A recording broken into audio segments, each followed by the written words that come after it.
एक साहब ने अपना वाकया लिखा कि वो एक नीम सहराई इलाके में गए। वो टांगे पर सफ़र कर रहे थे। इतने में आंधी के आसार ज़ाहिर हुए। टांगे वाले ने अपना टांगा रोक दिया। उसने बताया कि इस इलाके में बड़ी होलनाक किस्म की आंधी आती है। वो इतनी तेज़ होती है कि बड़ी बड़ी चीज़ों को उड़ा कर ले जाती है, और आसार बता रहे हैं कि इस वक्त उसी किस्म की आंधी आ रही है। इसलिए आप टांगा से उतरकर अपने बचाव की खुद कोई तरतीब करें।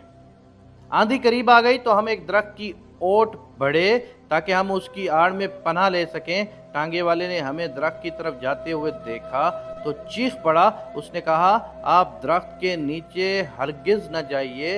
इस आंधी में बड़े बड़े दरख्त गिर जाते हैं, इसलिए इस मौके पर दरख्त की पनाह लेना बहुत ख़तरनाक है। उसने कहा, इस आंधी के मुकाबले में बचाव की एक ही सूरत है, और वो ये है कि आप खुली ज़मीन पर औंधे मुंह होकर लेट जाएं। हमने टांगे वाले के कहने पर अमल किया और ज़मीन पर मुंह नीचे करके लेट गए।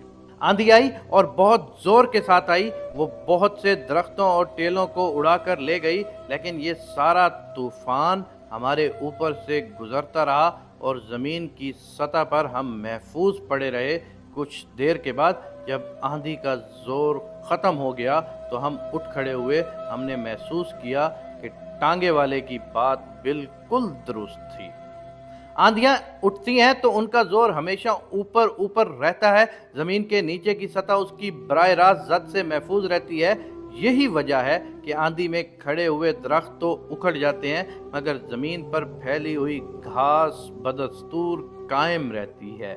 ऐसी हालत में आंधी से बचाव की सबसे ज्यादा कामयाब तदबीर यह है कि वक्ती तौर पर अपने आप को नीचा कर लिया जाए। ये कुदरत का सबक है जो बताता है कि जिंदगी के तूफानों से बचने का तरीका क्या है। इसका सादा तरीका ये है कि जब आंधी उठे तो वक्ती तौर पर अपना झंडा नीचे कर लो। कोई शख्स इश्ताल अंगेज बात कहे तो उसकी तरफ से अपने कान बंद कर लो। कोई तुम्हारी दीवार पर कीचड़ फेंक दे तो उसके ऊपर पानी बहाकर उसे साफ कर दो। कोई तुम्हारे खिलाफ नारेबाजी करे तो तुम उसके लिए दुआ करने में मसरूफ हो जाओ। ये बात सिर्फ आंधी की नहीं है। अगर तुम्हारे खिलाफ कहीं इकट्ठे लोगों का महाज शुरू हो जाए तो उस वक़्त तुम खामोश हो जाओ और अल्लाह की पनाह में चले जाओ और अल्लाह से मदद मांगने में मसरूफ हो जाओ।